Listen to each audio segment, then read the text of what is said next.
देखिए भाई साहब, बहन जी, मेरे बेटे की ना सरकारी नौकरी है रेलवे में। रेलवे में? जी रेलवे भाई। में क्या काम करता है? टॉयलेट साफ करते हैं जी। बहुत अच्छा कमाता है लड़का, बहुत उच्च पद पे नौकरी है। मोटा माल लेना 70-80 की। अरे बहन जी, हो गया बातचीत, अपनी लड़की दिखा दो फिर। बेटी सिमरन जी नमस्ते। खुश रहो बेटा, खुश रहो। बहन जी, बेटी सिमरन का चेहरा तो दिखाओ। जी भाई। बेटी सिमरन चेहरा दिखाओ।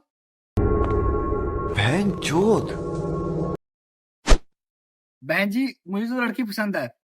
बेटा तुम्हें कैसे लगी लड़की? पापा हमरा के लड़की पसंद नहीं है। हमरा तो बिल्कुल परी जैसे चाहिए, परी जैसे। कोरिया के तावा के गार लेखा मुंह हौ तोहर कोरिया आ कोहै जे कि हम परी से बियाह कर रे भोरुआ के चोदल परी खोजेला पारा रोल आ तोरा कैसे परी मिल जातौ।